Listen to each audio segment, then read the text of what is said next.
का आपके अपने परिवार संस्कृत प्रभाव मित्रों महामिश्रित खबरों में आप सभी का स्वागत है। शिक्षा जगत की महत्वपूर्ण सूचनाओं को प्राप्त करने के लिए चैनल को सब्सक्राइब करें, बेल आइकन को प्रेस करें ताकि नोटिफिकेशन के माध्यम से सबसे पहले आप तक महत्वपूर्ण सूचनाएं पहुंचती रहें। अशासकीय सहायता प्राप्त एडेड माध्यमिक विद्यालय में प्रधानाचार्य भर्ती 2013 को उत्तर प्रदेश माध्यमिक शिक्षा सेवा चयन बोर्ड 8 साल बाद भी नहीं करा सका है।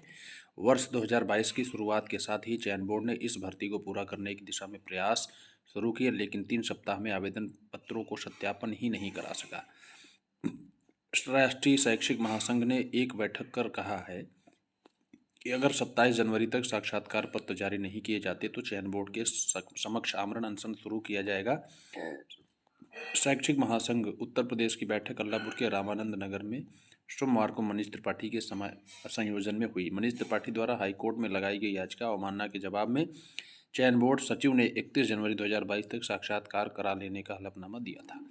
देखिए, तमाम प्रतियोगी शिक्षक इस चीज़ से परेशान हैं, चाहे वो टीजीटी पीजीटी की वेटिंग लिस्ट के हों, चाहे समायोजन के प्रतियोगी शिक्षक हों, और लगातार लेट लतीफ़ी होने के कारण मानसिक रूप से शोषण हो रहा है इन सभी प्रतियोगी शिक्षकों का। माध्यमिक शिक्षा सेवा चयन बोर्ड को यथाशीघ्र सारी प्रक्रियाओं को पूर्ण करना चाहिए। वेटिंग लिस्ट वालों के लिए सबसे बड़ी जो कठिनाई है वह है नियम 13(8) जो नियम है, जिसके तहत जो है बहुत विलम्ब हो सकता है। तमाम विषयों में बहुत सारी रिक्तियां खाली हैं और मुझे लगता है कि अगर वेटिंग लिस्ट काउंसलिंग के थ्रू क्लियर हो तो निश्चित रूप से सभी प्रतियोगी शिक्षकों का चयन सुनिश्चित हो सकता है। और अगर पुराने नियम से यह भर्ती संपन्न होती है तो निश्चित रूप से ज़्यादा विलम्ब हो सकता है। तो वेटिंग लिस्ट भी क्लियर होगी।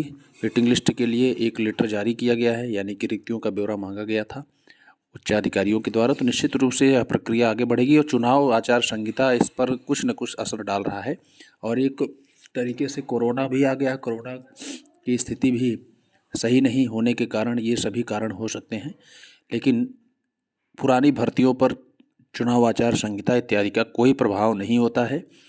तमाम प्रतियोगी शिक्षकों ने चुनाव आयोग से एक परमिशन पत्र लिखा था कि ज्वाइनिंग इत्यादि से संबंधित, लेकिन चुनाव आयोग ने उस पत्र को सीधे सीधे चयन बोर्ड के थ्रू देने की बात कही। तो यदि चयन बोर्ड चुनाव आचार संहिता का कोई प्रभाव न पड़े इस विषय का एक लेटर चुनाव आयोग को देता है तो निश्चित रूप से ये जो पूर्व में हैं भर्तियां यह संपन्न हो सकती हैं। तो प्रतियोगी शिक्षकों का मानसिक, आर्थिक, सामाजिक शोषण हो रहा है। बहुत जल्द जो है प्रतियोगी शिक्षकों के हितों में कार्य करना चाहिए चयन बोर्ड को। तो आगे देखते हैं हम लोग। अब बीए स्नातक कहलाएंगे शास्त्री उपाधि धारक, यानी बीए के साथ साथ शास्त्री भी उपाधि लिखी जाएगी। बड़ी ही खुशी की बात है। धर्म शिक्षक अभ्यर्थियों को मिलेगा बीए समकक्षता का लिखित प्रमाण पत्र। पूर्व मध्यमा पर हाई स्कूल और उत्तर मध्यमा पर इंटरमीडिएट होगा अंकित। ये बहुत खुशी की बात है। भारतीय सेना में धर्म शिक्षक भर्ती के अभ्यर्थियों के लिए राहत भरी खबर है। संपूर्णानंद संस्कृत विश्वविद्यालय के कुलपति प्रोफेसर हरे राम त्रिपाठी की अध्यक्षता में शुक्रवार को हुई परीक्षा समिति की बैठक में अहम फैसला लिया गया है। अब सत्र 2022 से विश्वविद्यालय के छात्रों की उपाधियों पर शास्त्री के साथ बीए भी अंकित किया जाएगा। अब शास्त्री उपाधि धारक बीए स्नातक भी कहे जाएंगे। इसके साथ साथ पूर्व मध्यमा को हाई स्कूल और उत्तर मध्यमा को इंटरमीडिएट की उपाधि भी अंकित कर प्राप्त होगा। बहुत ही इम्पोर्टेंट ये खबर है संस्कृत के विद्यार्थियों के लिए। पहले जो है अन्य किसी राज्यों में शास्त्री को अमान्य घोषित किया जाता था और तमाम प्रतियोगी शिक्षक संपूर्णानंद से जो है बीए इत्यादि नहीं करना चाहते थे। उनके लिए अब सबसे बड़ी बात है कि बीए वह कर सकते हैं।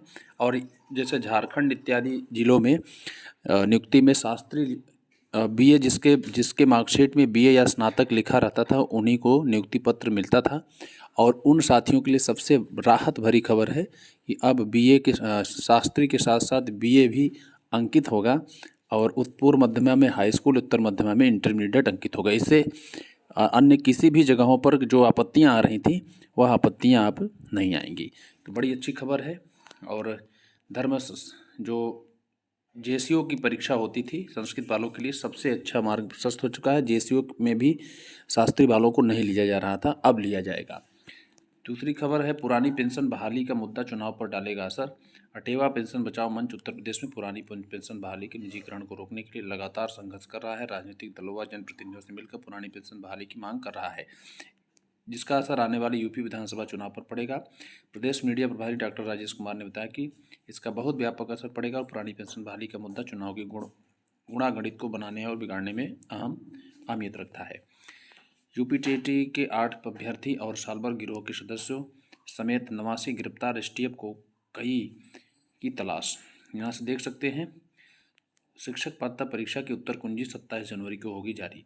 उत्तर प्रदेश शिक्षक पात्रता परीक्षा की उत्तर कुंजी 27 जनवरी को सचिव परीक्षा नियामक प्राधिकारी को वेबसाइट पर जारी हो जाएगी। 1 फरवरी तक उत्तर कुंजी पर ऑनलाइन आपत्तियाँ ली जाएंगी। 23 जनवरी को विषय विशेषज्ञों की समिति की रिपोर्ट के आधार पर अंतिम उत्तरमाला वेबसाइट पर जारी हो जाएगी और परीक्षा नियामक प्राधिकारी की ओर से 25 फरवरी को परिणाम जारी किया जाएगा। तो ये बड़ी खबर है और इस वीडियो को आप लोग ज़्यादा से ज़्यादा लोगों तक शेयर करें। आज के लिए इतना ही, धन्यवाद।